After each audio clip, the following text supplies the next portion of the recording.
So as we prepare to actually look at an entire process of a hypothesis test, just to go a little bit further into, again, the idea of what we're doing when we can conduct a hypothesis test.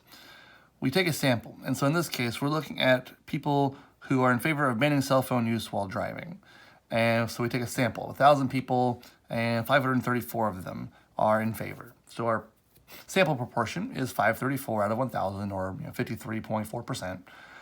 The question, does this suggest that more than 50% of people favor this policy?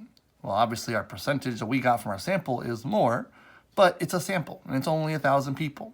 So it's possible the proportion was even less than 0.5, and we just had a different survey, right? We had a different group in our sample that we chose. So the question really becomes this question of, would it be unusual to obtain a population proportion of this 0.534 or higher from a population whose proportion is 0.5? And the idea of unusual, or this phrase, would it be statistically significant if that were to happen? That becomes the question. That's really the question for hypothesis tests, is what distance away from that currently believed value is far enough to be convincing, to be substantial evidence that something is different, that original value is not potentially the correct value. So that's the question. How far? Well, we measure distance in how many standard deviations away, going back to the idea of z-score that you'll see show up here. So the question of how far away is too far, and then that really is determined by the level of significance that you want for this test, similar to the level of confidence that you wanted for your confidence intervals in the last chapter.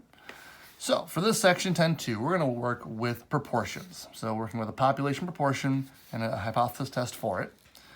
So first, a quick reminder, if you aren't given the proportion as a actual decimal, you can always find it because you will have the certain number that have a certain characteristic out of the total sampled. So x divided by n is a fraction like we just did up there in the example. That will give you a fraction, which is a decimal for the actual sample proportion that we would use. Sometimes you'll be provided with the actual value itself as well. But as we get ready for this test, something we need. The idea that a sample comes from a simple random sample will always be true. Here's that check again. This is that check that assured for us that the distribution of those sample proportions would follow the normal distribution. That's very important, so we do have to check for that. And then this idea of independence, again, that's something that's basically a given when we are in these problems. So you've got these same values that we've seen before, but really we don't need them separately because we worked them into our z-score formula. But here's the process, the step-by-step process. Some of these pieces we've talked about, some we really haven't. Step 1, determining the hypotheses. We really did discuss this back on the first couple pages of 5.1, just the idea that you're going to have two hypotheses, null and alternative, and the question of the three types of tests, whether it's the two-tailed not equal, the left-tailed less than, or the right-tailed greater than. Now, this new notation, we've not seen p sub 0. This is just saying a number will go here. It's the same number. It's the number that's the currently assumed value. So essentially whatever was originally believed to be true, and then what we're comparing our statement to, right? That's the same number for whichever of these tests we find ourselves in.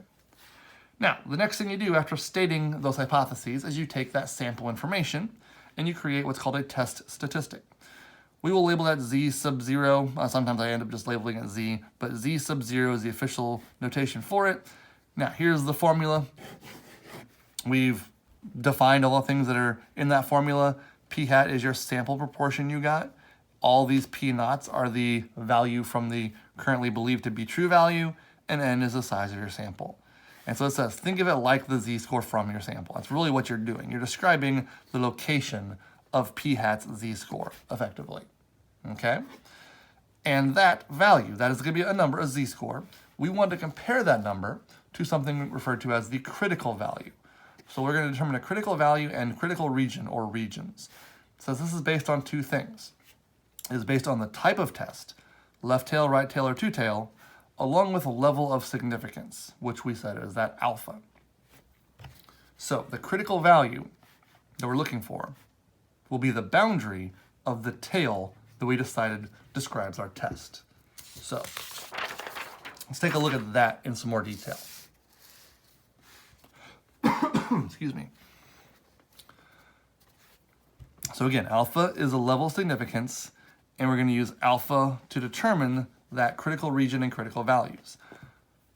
Since alpha is the area in the tail, one thing to remember is if it's a left tail or a right tail test, we'll draw a tail with an area of alpha. But if it's a two-tail test, we have to take that alpha and split it up and turn it into alpha over 2, right? Alpha divided by 2, which should look similar to the stuff we worked with back with the confidence intervals last chapter.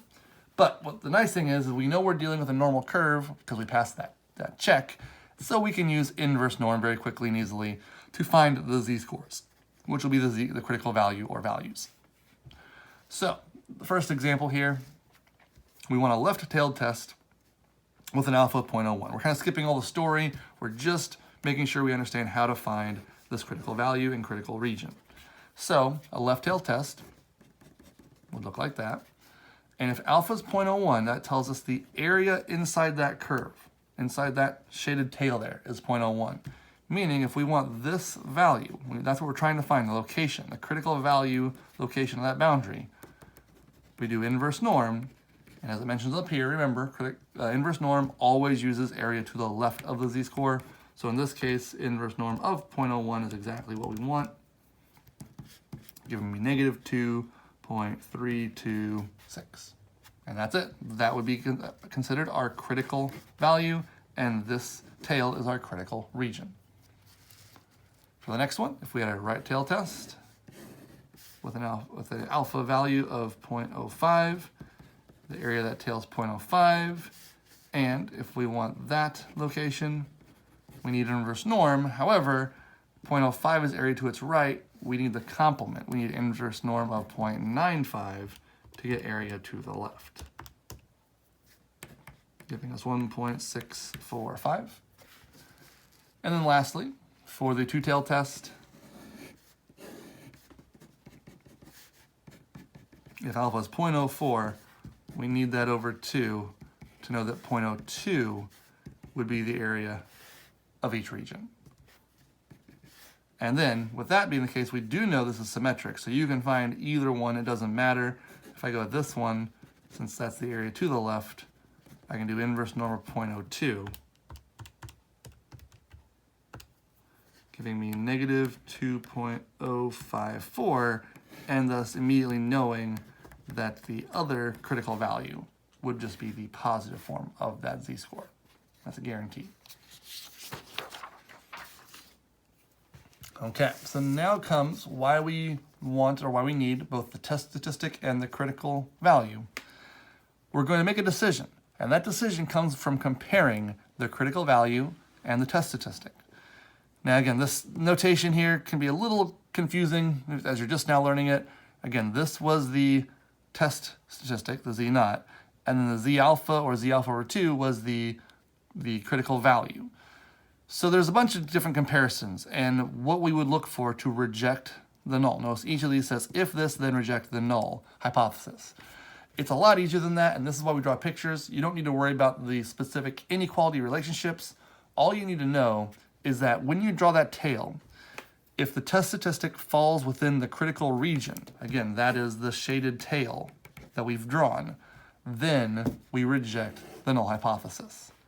This is actually a reason why other stats books, some call it critical regions, some actually call them rejection regions, because that's exactly what we're looking for.